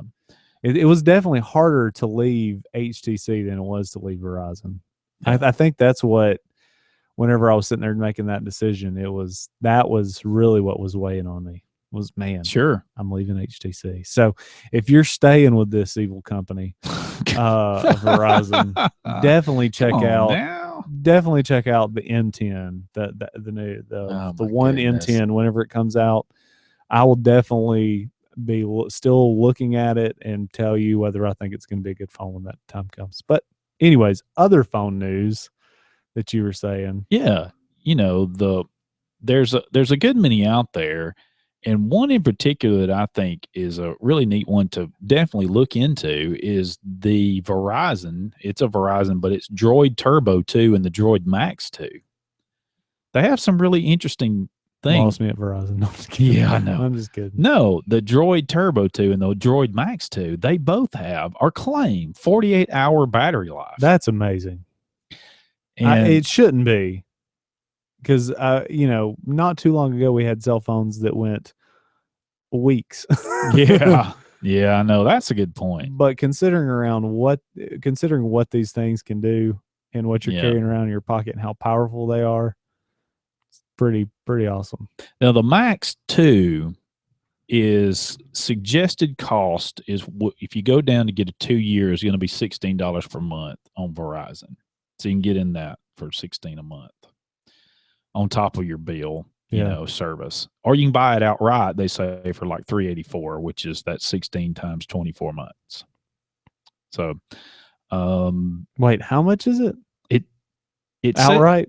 Outright, it says $384. That particular model. Man, that's not bad for the Max 2. Now, the Turbo 2 is the one that they're touting that it has a shatterproof. Is this the one where they did the test? The drop. This is not the one that did the drop test. Okay. The drop test that I saw, I was getting to that, is the Moto X Force. That's out there, but that's not sold in the U.S. right now. It's to be sold in the U.S. possibly, but right now it's only international, from what I gathered. And that's the Moto X Force. Then there's another one that is going to be, you can get a invite. You can go get an invite. This is the OnePlus, I think is the company, the maker. Yeah, OnePlus. OnePlus. Because their original phone was the OnePlus One. That's right. And now they're coming out with the OnePlus 2. And I think they're coming out with the OnePlus something X or something. While you're searching that, I would like for all our listeners, OnePlus X. Unless are you going to bring up the thing about the cracked screens? Yeah. Okay, I'll wait till you bring that up. But what do you mean? Well, the reason I was going to say is I know what you're we talking were talking about that, and 50% of people globally have experienced a cracked screen on one of their smartphones, and 23%. Of owners have continued to use their phone despite cutting their finger on the broken screen. So I want people to go on Facebook and post that they're guilty of doing that of cutting their Cutting finger on their phone. I don't know, like I bleed because of my phone or something. Post something like that. I guarantee you it'd be quite a bit. I have almost sliced my finger because I was waiting for my new phone to come in. But some interesting. The things. OnePlus X, and I'm thinking the other one, the OnePlus 2, they can have 2 SIM cards, and it can go back and forth between the different, different networks. Yeah, if you needed to go international, or we could stay on T-Mobile, because this is Verizon. No, this is a phone you just buy. It's unlocked. The OnePlus X, OnePlus X, or the OnePlus 2. Yeah, gotcha. So the OnePlus X is not bad. I mean, it has an 801 processor, Snapdragon, 3 gigs of LP DDR RAM. Now the OnePlus 2, if I'm not mistaken, has 4 gigs of LD. Yeah, I mean they're making R3. Basically a flagship phone, and it's pretty. I would say it's very competitively priced because they're around $400, are they not? Yeah, it's somewhere in the I think somewhere in the neighborhood of that. You got to have an invitation. Yeah, and when they originally came out with this, I wanted to get one, but I didn't have the extra money to just throw down on a phone, and I was really I was fine with my HTC phone. So here's the thing, though. I don't think that this is going. I don't think that. Oh, I'll tell you what I do like about this phone. Okay. Bruce, it's something that does annoy me. It has a notification button, meaning it's a button on the side that you can turn it to 3 different settings, like all notifications on, some of them on, or everything silent. Instead of you having to fumble around and find it on the interface, it has a button on the side that actually will allow you to change that setting so you can use it in your pocket. Yeah. I kind of, Mac had that. They may still have. I know there's a volume button, but they actually had a button that you could flip on. A lot of people enjoyed that on the iPhone, that you could flip it and it would do silent. Yeah. Still got it. Oh, it's still on the. I don't know. I'm pretty sure. I think it's changed. I think you just have to hold down the volume button or something. And you can do that on mine too. One problem about mine is the blooming button's broken now. It doesn't work exactly like. So I guess it's something I'm trying to think of my wife's phone because she's got the. What's the latest one that came out? The 6S? S and Plus. The 6S and SP. The 6S and the 6P. I think she has a 6 Plus. 128 gig. So she hasn't gotten the 6S because I was like, it's going to be a success. So yeah, it's going to be a success. So man, you did have that. It's hard to keep up with what version of the phone everybody's on. I will have the links out there if you want to go dive into some of that. If I get the notes up, definitely go to Facebook and confess that you're a finger bleeder. Yeah, that's right. A finger bleeder. My buddy, he's got one of the, I think it's the LG Flex phones. Mm-hmm. And he recently just shattered his screen to high heavens. Of course, he's already off his contract. And I really liked that phone. I was like, man, LG was one I should have considered that I'd never considered in the past. Because it was the first one that had that self-healing back. Right. If it only had a self-healing screen, because man, his was shattered to high heavens. And he's really wanting to know how my Project 5 stuff goes, because he was thinking I may just jump ship too. And of course he would be jumping from AT&T. He jumped ship from Verizon a long time ago because the bill got so expensive. He said, this is ridiculous. Yeah. And at the time AT&T had, a better selection of phones. And I would still say they have, between those two, AT&T definitely has the better selection of phones. Mm-hmm. It's, as far as variety. Yeah. And that's because Verizon is so nitpicky about the way they want you to come on their network. Not bashing anybody, but just saying, just stating the facts about the networks. Rumor time.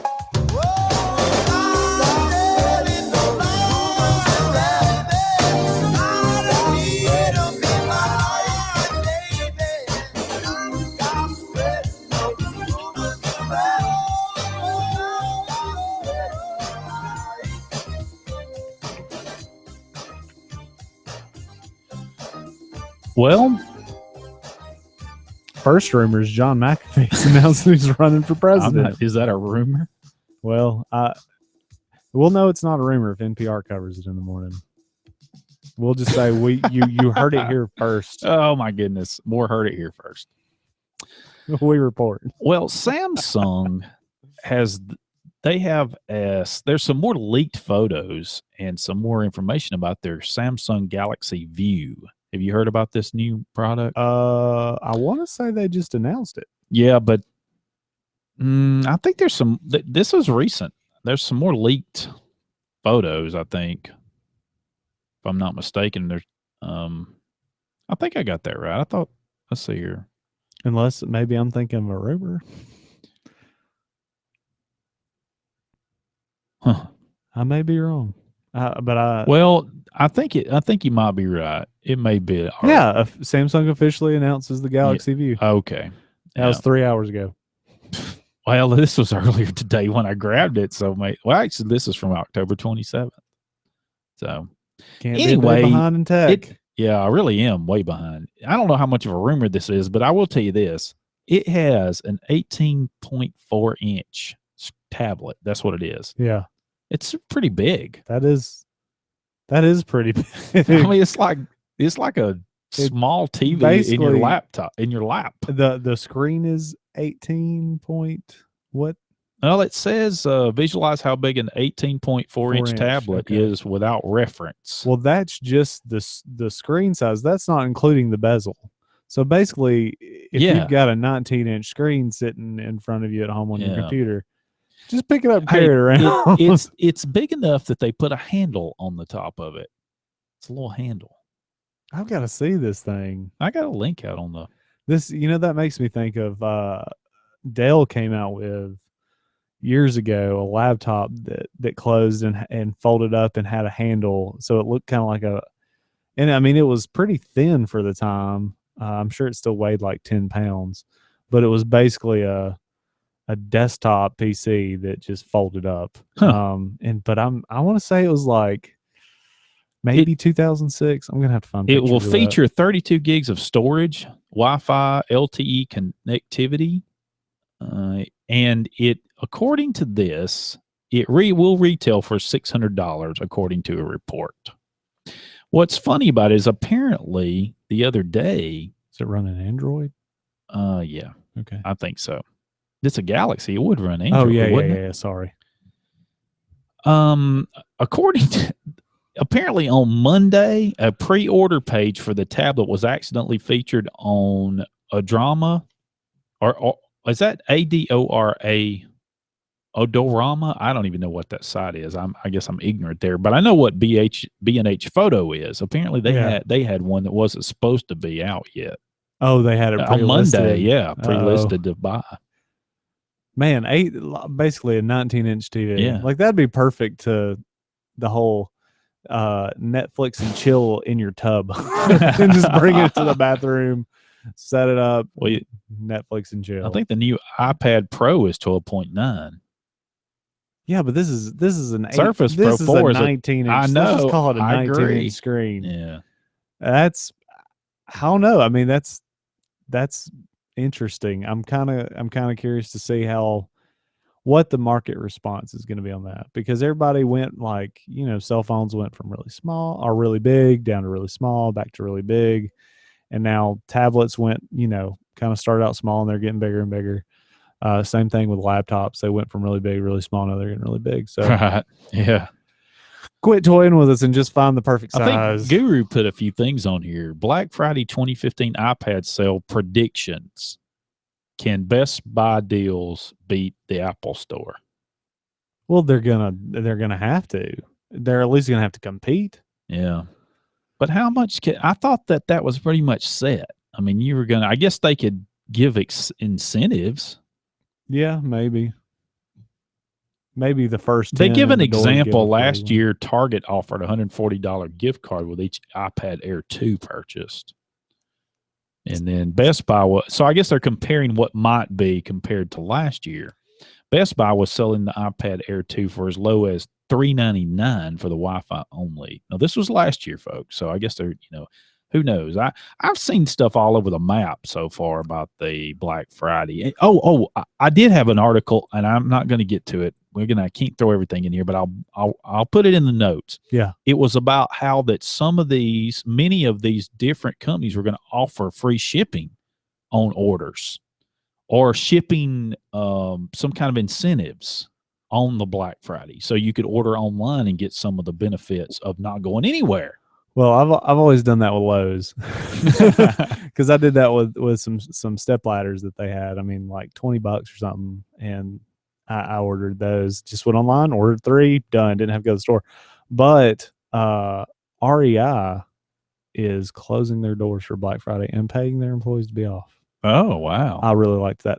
So my rumor is that Windows 10 surpasses 120 million installs 3 months in. So they have a goal of reaching, 1 billion in 3 years. So how many did they surpass? 120 million. So, 880 more to go. So, and since they've started this new standard of bugging you and making you install an update that Apple quickly followed, they'll probably reach it. Right. As long as there's a billion computers out there with Windows on it, at some point they'll have Windows 10. Either that or they'll be shut off. Yeah, no kidding. I had something interesting I want to try to get in here once I pull it up. Is this still a rumor? Or are we done? No, with rumors? I think we're done with rumors. We had a few rumors. No more rumors. Nah. It had to do with some latest rulings. I don't know how many know this. Oh, are you talking about the DMCA? Yes, but DMCA. Okay. The DMCA. We got about 9 minutes here before the top of the break. Bottom of the break, I guess.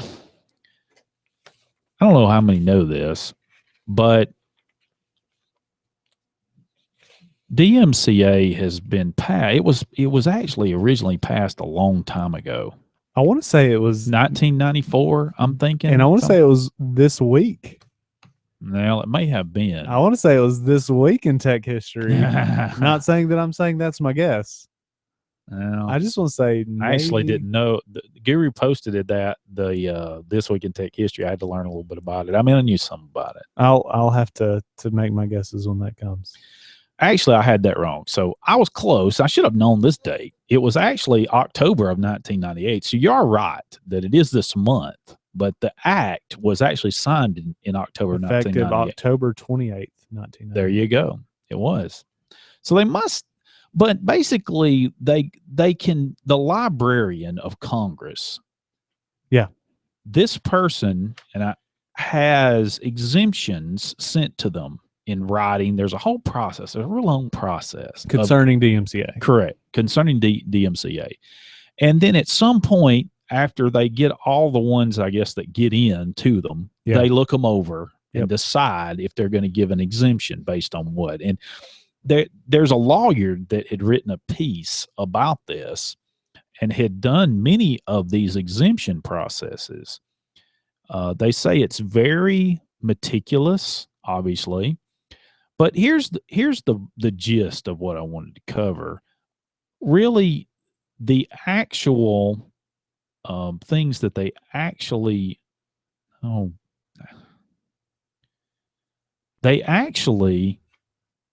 I opened up the same document. I apologize. I'm having trouble doing this tonight. It's amazing, right? That I'm having trouble doing this tonight. Well, I'm not. You're over there having to press a lot of buttons. I'm at the not same in time. now, but I'm not in my element tonight. But Which that's no excuse. That's no excuse. What I'm getting at is there were some that they looked at, and there are a few like this: car security research, repair, and modifications. Yep, you can do that. Yeah, they actually, I think they extended that one. See, they can extend them, or they might be new every 3 years. Every 3 years, right? Jailbreaking phones and tablets, they extended that. Yeah. Allowing you to be able to add on other software that the users choose. That's basically what the exemption's about. Yeah. And apparently it's including tablets and smartwatches. So that'll be interesting. Yeah. Archiving and preserving video games. Now, this is the one that apparently has gotten a lot of coverage. And I actually, because I'm not a big gamer, Yeah. you know me, I know the difference. I think I know the difference between multiplayer. I know and single player. That sounds pretty simple. Yep. But maybe many people don't know that a lot of these games connected to a server. Yeah. A lot of times. Most of them all do now for sure. But some of the games, the server is no longer running anymore. Yep. So there was a request made, hey, we want to be able to do this. We want to be able to use it. Well, some of it is just being able to play the game. Play the game, but we can't because so they have given an exemption for single player games only. Yeah. That the server is no longer working and it causes the game not to work. Yeah. So there's a lot of legalities here. So that way is it basically the game called home to verify that it was legitimate. And now if it can't call home, that's fine. You can circumvent that. Yes. And there's another thing with 3D printing. So okay. 3D printers, if you can circumvent if manufacturers don't want to allow you to print certain things, you can circumvent that and print whatever you want. Now, was that this year or is that? Yeah, that was part of this. Part of they this. didn't cover that. If they did, I didn't see it. Because one of the listed other here. things, so it was being able to print material not approved by printers manufacturers. Okay. But one of the things that didn't get passed, so if you're a movie enthusiast hoping to legally back up your copies, you can't. Yeah. Legally. I don't, both forms of disk, they have complete encryption protocols, and the Library of Congress have said you cannot circumvent those, even if it's for you can't legally. Let me rephrase that. You can do it, but there may be consequences. You can't legally make up backups. Of course, even in that there were some exemptions for that, but it was not for personal backup. It had to be for educational purposes, film studies, trying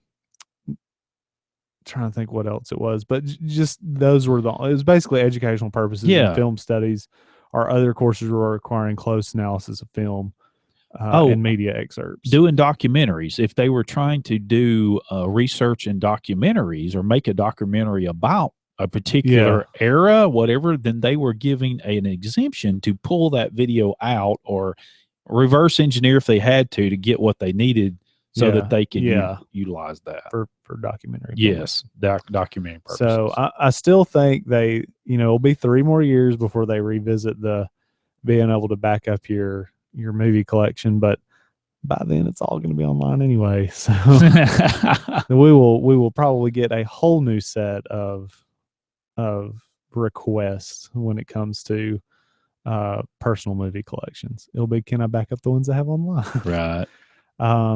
Which there's, it's really one of those things like, Amazon's kind of doing that already. You can download to play later. So, it's some good things came out of it and some not so good things still exist. Yeah. Well, I think they're going to have to be careful there. I understand your whole point about people want to back up their personal collection. Yeah, their personal collection. Because especially with Blu-rays, you paid a lot of money for that stuff. I know. I have some too. Yeah.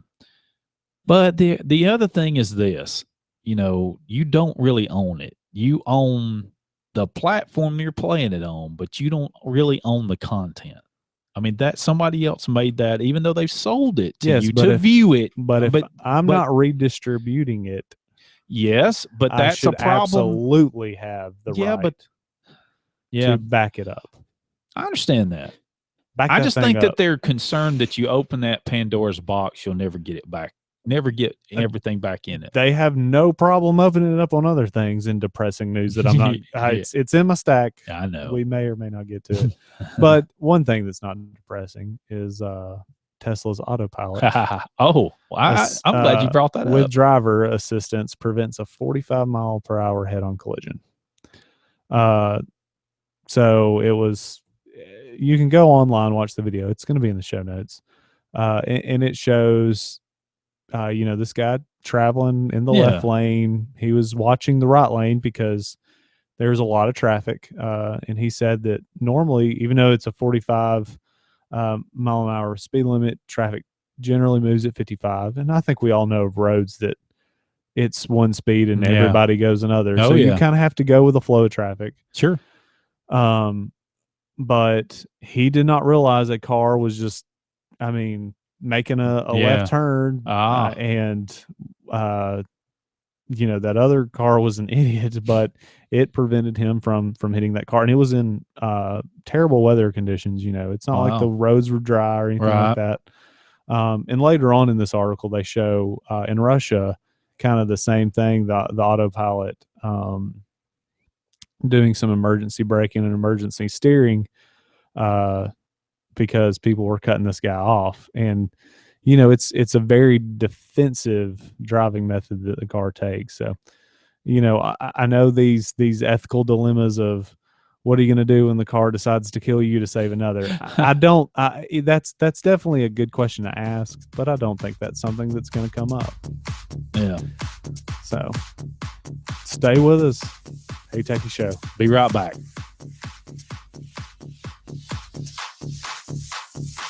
If you missed it live, then catch the Hey Techies Rewind, Sundays at noon.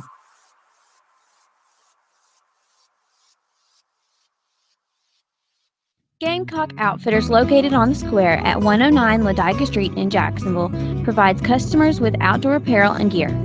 Gamecock Outfitters is able to help you find exactly what you need for every outdoor adventure. Gamecock Outfitters is open Tuesday through Friday from 10 o'clock to 5:30 and Saturday from 10 o'clock to 5 o'clock. For additional information, contact them at 256-435-2008 or check out their website at GadsdenOutfitters.com. Gamecock Auto Spa, part of the Extreme Auto Spa family of car washes located at 1011 Pelham Road South in Jacksonville, is ready to clean your car and get it back to looking like new. Gamecock Auto Spa offers different washes with a foam bath, tire cleaner, clear coat sealer, wheel cleaner, and much more at affordable prices. JSU students, military, and senior citizens receive a special deal with a valid ID. For more information, the number is 256-403-0905. Gamecock Auto Spa, a proud patron of WLJS. Looking to cure that sweet tooth of yours? Mad Hatter Cupcake Shop is now proudly serving the Jacksonville area at their new location at 16 Public Square on the Square. Mad Hatter is open Tuesday through Saturday from 11 to 9 p.m. and they are closed on Sunday and Monday. For additional information, be sure to check out their Facebook page, www.facebook.com/Mad Hat Cupcakes, and their website, www.madhatcakes.com. Jacksonville Tan is a proud patron of WLJS, serving Jacksonville and surrounding areas since 1987. At their location at 115 Francis Street East, next to Walgreens. Jacksonville Tan knows a thing or two about healthy glow, offering 16 tanning beds and virtually no wait times. A great tan is never out of the question. For more info, call them at 256-435-1770.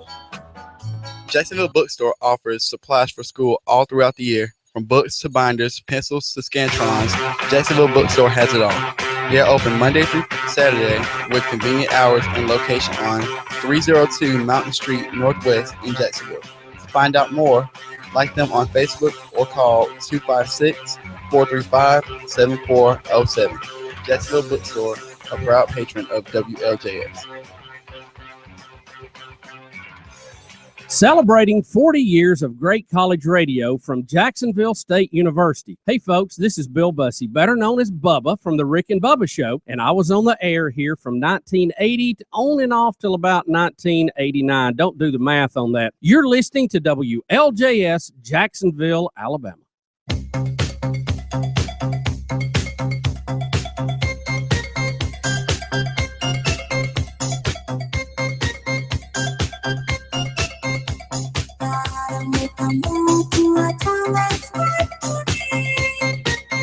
Welcome back to the Hey Techies Show. So glad to have you in, as we have told you all night. And this time, in our show, we always do This Week in Tech History. But of course, the guru is not here to do it. But I'm still here to give my guesses. Yes, you are. And if we're keeping score, I'm ahead by a long shot. By a long shot. So, as we had said earlier, President Clinton signed the DMCA into law, or it became effective. It would have been yesterday in 1998. Also, another thing to be yesterday. And see, some of this is me knowing the guru. What's he going to pick? Bill Gates was born. I'm not going to go with that, knowing that he is a apple juicer. In 1980. Is that what you said? No, I said yesterday, Oh. October 28th, he was born. He was born in like 55. I was supposed to say, did I miss something here? I mean, I know I don't know everything, but geez. So good old Bill was born. But to me, probably the biggest thing in tech history, or the thing that's had the largest impact, was ARPANET. Yeah. I'm trying to remember what two colleges it was. Stanford and somebody else. I feel horrible for not knowing this. So who was it? Stanford, somebody else. Yale, wasn't it? Was it? Yeah. I'm just kidding. I admit I don't know this one. So, anyways, with ARPANET, it's first two machines to communicate to each other. But little less known is, and that was in 69, maybe. Check me on these years. That wasn't 69. Was it 69? Hold on.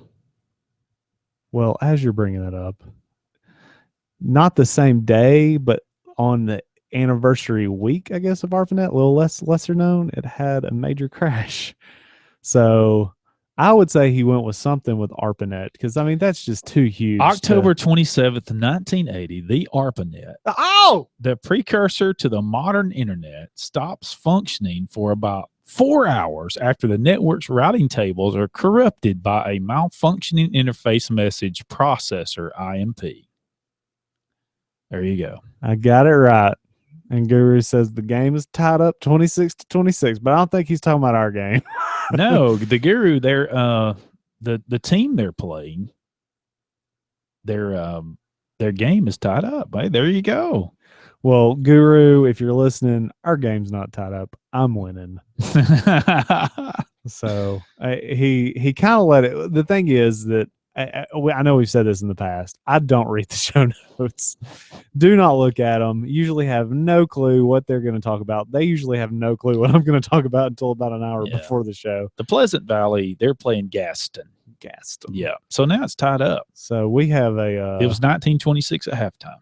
So now it's 26. Well, I got you. I was thinking the year 19. No, that's a good point. Yeah, no. So that was it. ARPANET.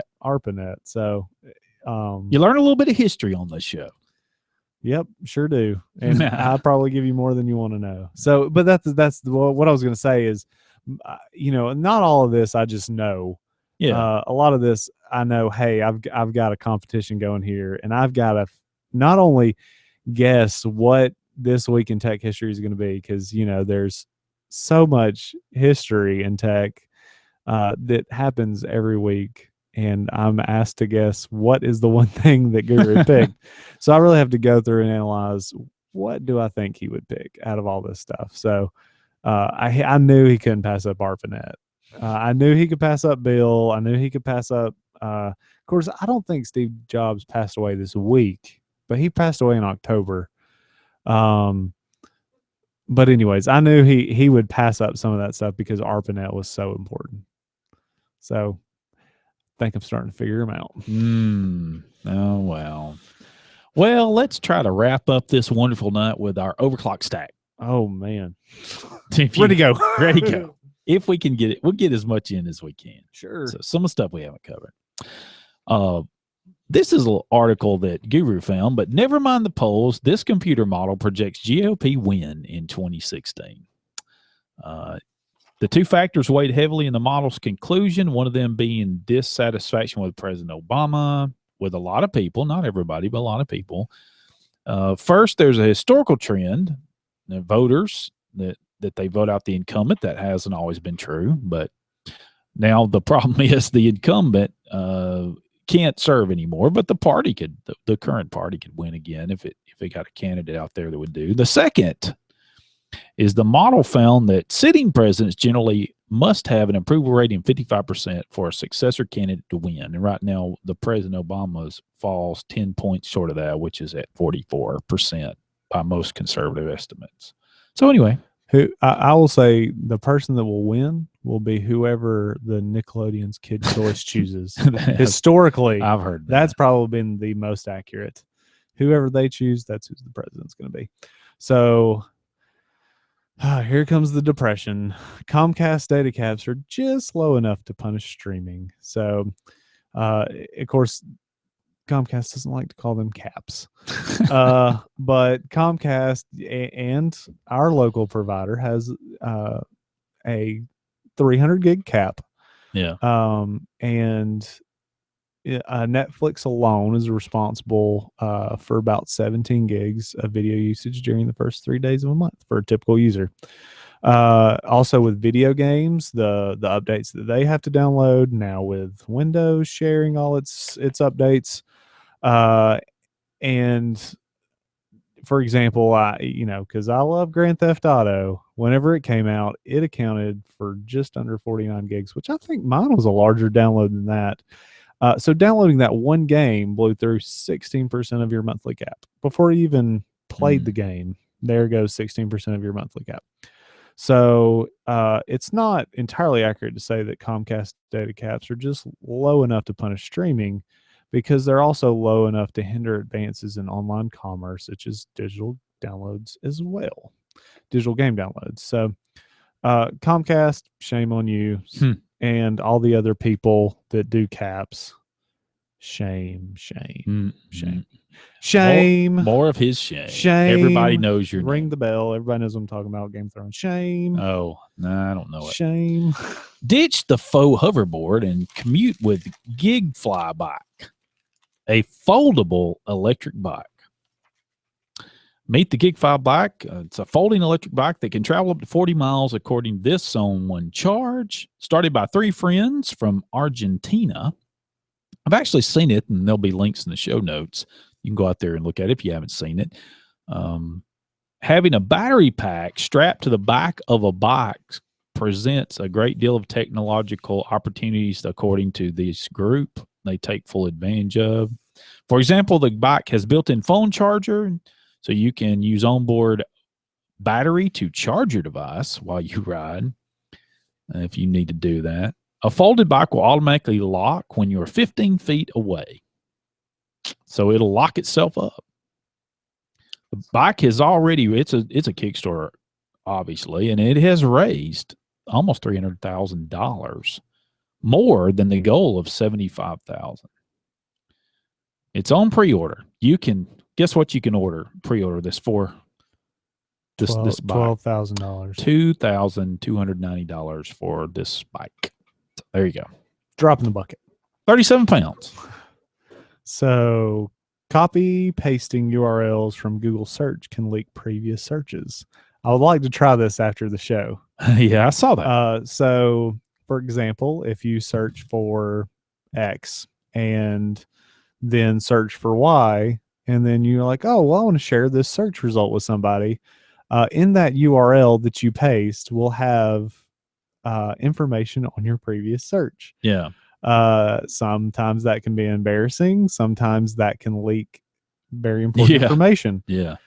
So a phishing attempt could do that, saying, hey, I would like you to search for X and return Y to me. And then from that, I might be able to get some data out of there. So, cast a wide net, see what you get back. So be aware of that when you copy and paste your Google search results. Google has been notified of this, and they're not going to do anything about it. I'm kind of curious why that still shows in the result. I'm going to have to do more research on that and figure out why they keep previous searches in the next.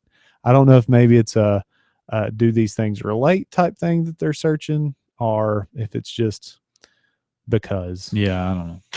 If you're an AT&T customer, they just launched Data Perks. It's an app for Android and iOS that will allow you to take Google's opinion rewards.